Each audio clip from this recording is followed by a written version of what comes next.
J'ai fait un apprentissage, 2 ans de CAP BEP et puis 2 ans de BP donc derrière. Vu que vous avez vécu l'apprentissage, est-ce que c'est ça qui vous a donné envie de prendre des apprentis? Oui, la formation c'est très important. Ouais. Et puis faire découvrir notre métier aussi aux jeunes. Quand j'étais en bac pro-vente, j'ai fait plusieurs stages. Et ça me plaisait à chaque fois. À chaque fois, j'avais entre guillemets l'envie d'apprendre à chaque fois, à chaque stage que je faisais. Et du coup, il me fallait quelque chose d'autre que de la théorie à l'école, quoi.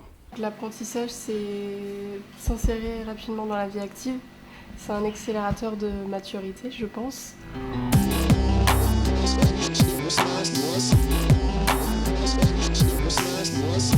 Le CAP généralement c'est en 2 ans.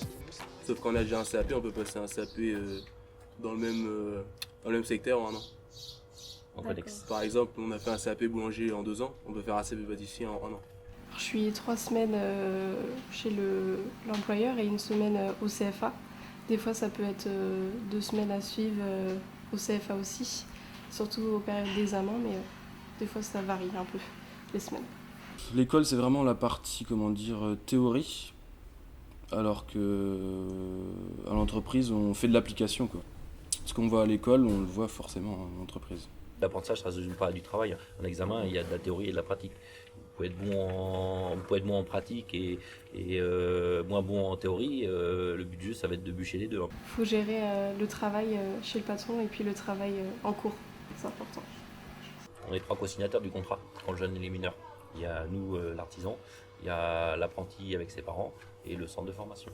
Un jeune n'est pas laissé comme ça dans une entreprise à la GAVA. Il est encadré par toute une équipe pédagogique. Que vous soyez apprenti ou que vous soyez employeur, la remise en cause elle est constante. Si vous ne remettez pas en cause, c'est voué à l'échec. Et donc du coup oui, on apprend, c'est un échange mutuel.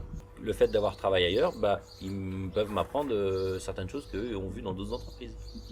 Quelque part c'est une prise de risque, mais en même temps nous on est passé par là, donc on veut transmettre aussi la formation.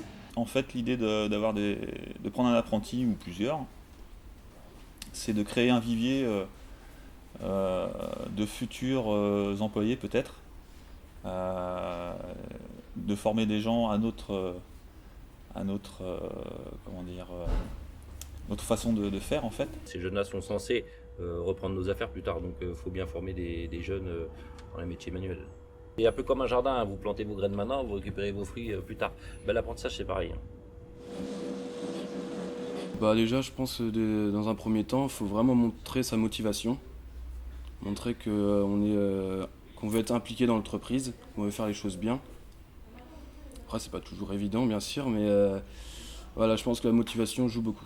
C'est vraiment la motivation qui fait que on veut bien travailler avec un apprenti, quoi. Si la personne n'est pas motivée, je ne vois pas l'intérêt. La qualité pour être un bon apprenti ? Ouais. Assidu déjà, c'est une bonne chose. Assidu et puis téméraire. Pas baisser les bras quand on a une difficulté. Faut être rigoureux dans son travail. Les clients, si un jour ils ont une baguette, elle fait 200 grammes, mais le lendemain elle fait 400 grammes, il va pas être content. Les avantages, c'est d'avoir un pied sur le terrain déjà, de rentrer dans la vie active comme on dit. Et c'est plus d'indépendance aussi, parce qu'on peut on peut avoir un logement à côté. Un apprenti a droit à une rémunération et c'est souvent un pourcentage du SMIG. Ça commence de 25% en début de carrière jusqu'à la fin d'apprentissage où ça peut monter jusqu'à 71 ou 72% je crois du SMIG. Nous on pousse à l'apprentissage, c'est vrai qu'on rencontre des parents qui nous disent non, on préférait qu'ils fassent l'école hôtelière. Après c'est un choix, c'est certain, mais on se rend compte qu'à niveau égal, quelqu'un qui sort d'apprentissage va être beaucoup plus autonome déjà.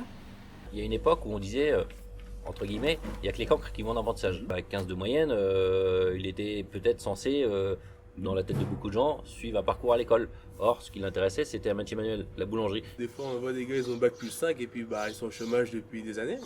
Puis on a sorti l'apprentissage, les gens on sort plus jeunes qu'on fait des études.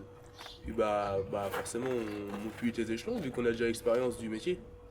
Donc je pense que c'est un atout, l'apprentissage. Et une chose qui est très importante, il ne faut pas oublier, c'est que l'artisanat, ça prend l'entreprise de France. Et ça veut dire quoi? Ça veut dire que c'est l'artisanat qui emploie le plus de personnes. Dans l'artisanat, des offres d'emploi, mais c'est à l'appel quoi.